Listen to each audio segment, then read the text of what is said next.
Sekarang Pak ada lagi klaster yang masyarakat yang tidak mampu. Disuruh mandiri semuanya, disuruh isolasi. Kemudian ada PPKM seperti ini, mereka tidak bisa berbuat apa-apa. Sementara mereka teriak. Siapa yang membiayai mereka? Ini bukan cuma sekedar obat lagi Pak. Untuk makan mereka aja udah sulit, karena tidak bisa bergerak. Bagaimana kita melihat ini? Bukalah di publik apa yang terjadi. Supaya tidak liar. Tidak liar yang orang menanggapi ABCD.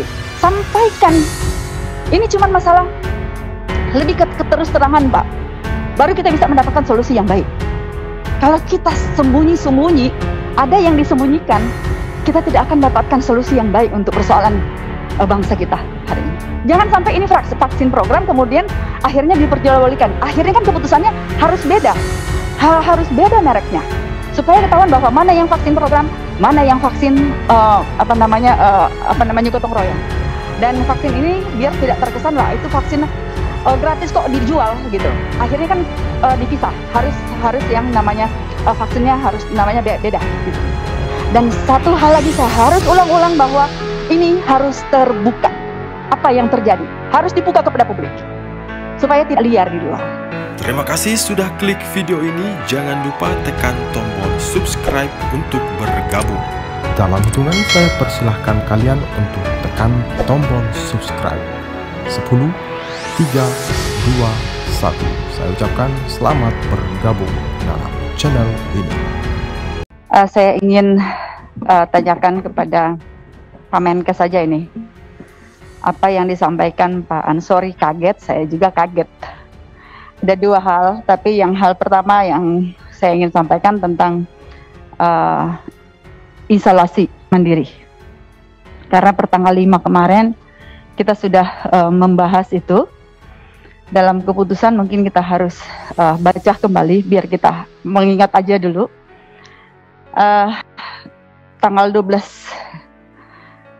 Pertanggal 12 Juli kan sekarang sudah 40.000 sekian. Kemudian rapat kerja kita pada tanggal 5 kemarin itu, 5 Juli, yang telah kita bahas bahwa sangat penting untuk menangani secara serius kasus aktif ini, khususnya mereka yang sedang isolasi mandiri, untuk mencegah kasus menjadi parah dan harus dirawat di rumah sakit.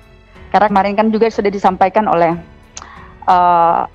Ketua Persi ya, kalau bisa gitu, karena mereka sudah sampaikan bagaimana situasi rumah sakit yang ada. Jadi kalau bisa masyarakat isolasi mandiri yang ringan dan lain sebagainya. Terkait itu, keputusan kita adalah salah satu kesimpulan pada tanggal 5 Juli bahwa Komisi 9 DPR RI mendesak Kementerian Kesehatan Republik Indonesia bersama dengan Satgas Penanganan COVID-19 berkoordinasi secara intensif dengan pemerintah daerah dan organisasi profesi untuk meningkatkan pelayanan bagi penderita COVID-19 yang melakukan isolasi, baik yang dilakukan secara terpusat maupun yang dilakukan secara mandiri atau isoman ya. Kemudian memperbanyak fasilitas, ini keputusan kita, kesimpulan kita, memperbanyak fasilitas isolasi terpusat termasuk isolasi khusus tenaga kesehatan. B. Pendataan dan pemantauan kesehatan para isoman secara reguler. Dan C. Formulasi kebijakan telemedicine sebagai bagian dari penanganan COVID-19 termasuk maksudnya akses pengobatan bagi isoman dan sosialisasi secara masif panduan isoman yang benar dan aman kepada masyarakat. Tadi kan disampaikan dari beberapa teman, memang Pak Menteri sampaikan terkesan memang mudah, tapi melaksanakannya ini Pak Menteri, kami juga paham ini tidak mudah. Tapi tetap harus ada koordinasi bersama antar kementerian lembaga agar ini bisa dilaksanakan. Begitu banyak apa yang disampaikan Bu Neti. Apa yang disampaikan oleh teman-teman, ini WA ini masuk terus Pak. Kita sayang ya, karena setiap kali kita dapat WA ini, laporannya untuk kasus meninggal para isoman yang terjadi di Gunung Kidul, Yogyakarta. Dan ada satu lagi Pak, di rumah jabatan anggota. Di situ ternyata itu udah klaster baru Pak. Jadi kemarin saya menengok anak-anak TA kita yang tinggal di rumah itu. Mereka cerita, jadi ada satu cuma di belakang rumah. Kok itu orang di dalam itu nggak keluar-keluar gitu.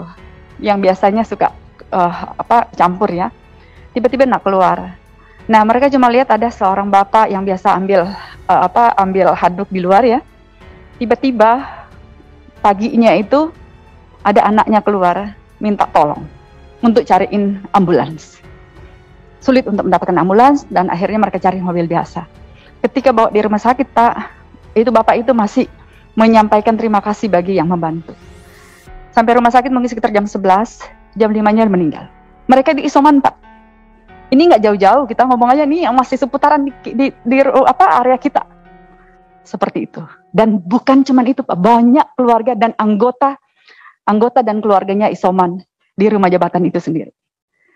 Karena mereka sudah nggak bisa mau ke rumah sakit, penuh dan lain sebagainya. Hari-hari mereka cuma minta tolong TA yang ada di Komisi 9 untuk mencari kamar yang kosong. Nah ini Pak, kalau kita lihat ada yang dibuat ya, untuk urusan 300 paket ya, untuk paket obat ya ini 300.000 ya, yang diperuntukkan untuk 10% ke OTG. Kemudian 60% pasien dengan gejala demam. 30% dengan demam dan batuk. Pak, kalau saya mau bilang ini yang untuk OTG ini seperti apa data yang masuk? Sementara yang saya lihat ini yang sudah demam, batuk itu ada di rumah. Nah, mereka ini yang kayak tadi yang saya sampaikan, baru kira-kira 2 hari lalu Pak ini kejadian. Dibawa ke rumah sakit sudah terlambat. Nah, tadi apa yang disampaikan teman-teman, coba dipermudah informasi ini, apa yang harus mereka lakukan, kemudian bagaimana mereka untuk mendapatkan obat. Sekarang Pak, ada lagi klaster yang masyarakat yang tidak mampu. Disuruh mandiri semuanya, disuruh isolasi, kemudian ada PPKM seperti ini, mereka tidak bisa berbuat apa-apa. Sementara mereka teriak, siapa yang membiayai mereka? Ini bukan cuma sekedar obat lagi Pak.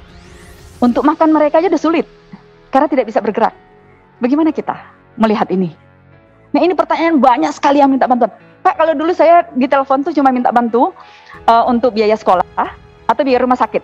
Sekarang sudah bertambah untuk biaya makan. Untuk beli beras Pak. Ini saya harus sampaikan. Ini keadaan yang nyata ada di sekeliling kita. Seperti apa? Tadi yang kita sudah sampaikan, apa yang kita minta di tanggal 5 Juli. Seperti apa? Tidak, jangan sampai kita rapat, kemudian hasil entah kapan baru bisa gitu. Itu yang pertama masalah isolasi mandiri. Yang kedua, untuk vaksin Pak. Vaksin yang tadi targetnya di 181,5 juta. Dari 271 juta ya jiwa. Kemudian tadi Bapak sampaikan sudah naik di 208,26.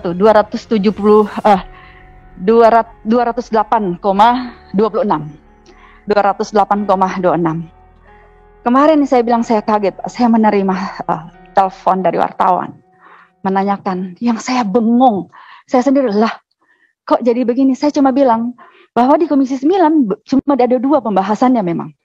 Itu pembahasan yang tentang vaksin program. Kemudian panjang kita bahas, akhirnya bahas vaksin mandiri ini. Vaksin gotong royong ya, vaksin gotong royong.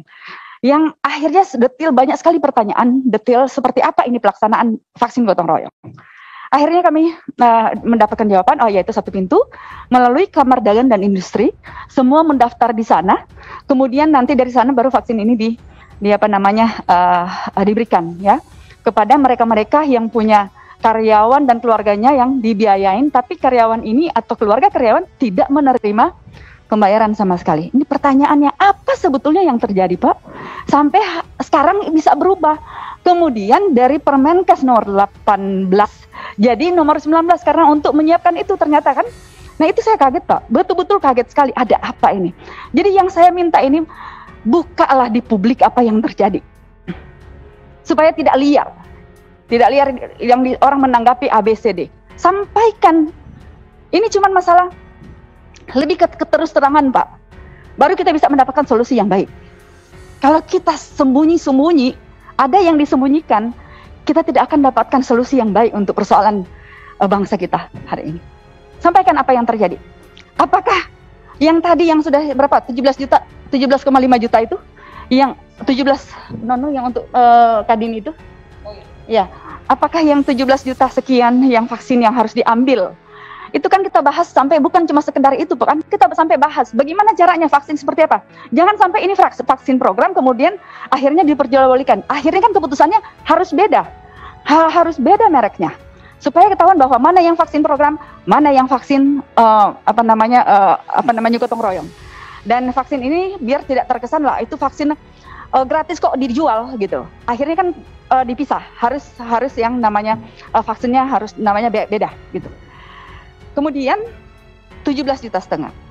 Tapi sebetulnya apa yang terjadi? Apakah itu clear yang kalau membaca lagi apa yang disampaikan oleh Pak Erick Thohir, Menteri BUMN kemarin itu, bahwa Pak Erick sampaikan bahwa ini vaksin ini bukan dari APBN, itu jelas dia sampaikan. Kemudian dia bilang bahwa pendanaan vaksin ini dari mana dia bilang menggunakan keuangan korporasi maupun pinjaman korporasi yang dilakukan oleh holding farmasi BUMN. Nah, sekali lagi saya minta terbuka saja apa yang terjadi sebetulnya. Sementara kami tentunya Komisi 9, kalau misalkan vaksin untuk masyarakat, Pak, ini tidak tersendat-sendat, silakan ada ya. Yang penting ini tidak sendat, semua lancar untuk vaksin kepada masyarakat. Memberikan vaksinasi kepada masyarakat lancar, silakan aja. Misalkan ada begini juga, nggak masalah. Tapi ini persoalannya vaksin ke masyarakat ini, banyak pemerintah daerah masih menunggu vaksin dari kita. Apa yang terjadi? Sementara kita tahu, apa yang kita hadapi ini harus hadapi secara kolektif semuanya, kedisiplinan dan lain sebagainya. Apa yang kita harus lakukan memang harus bersama-sama, dan ini harus masif, baru bisa terbentuk itu herd immunity. Lagi-lagi ini vaksin juga yang masuk di sini kan dengan tingkat efikasi yang berbeda-beda, 50%, 70 sekian dan lain sebagainya. Nah, kalau target-target yang Bapak sampaikan tadi harus dihitung dulu. Itu dengan sekian 50-an sekian persen, tidak sampai 60%, dengan ada yang 70 sekian persen, itu kan harus dihitung betul, baru bisa kita tahu target kita untuk capaian itu, capaian untuk herd immunity. Kemudian masalah waktu juga, Pak. Ini masalah waktu juga, ini penting. Kalau ini terlalu jauh, ya yang pertama udah mubasir, Pak. Yang pertama sudah mubasir, bagaimana kita mau terbentuk herd immunity. Nah, inilah yang terjadi. Jadi mohon penjelasan, Pak, dan tindakan yang nyata yang disampaikan kepada publik. Dan satu hal lagi saya harus ulang-ulang bahwa ini harus terbuka. Apa yang terjadi? Harus dibuka kepada publik. Supaya tidak liar di luar. Itu aja. Saya kira dari saya itu, terima kasih. Wassalamualaikum warahmatullahi wabarakatuh. Shalom. Om Santi, Santi, Santi Om. Namo Buddhaya.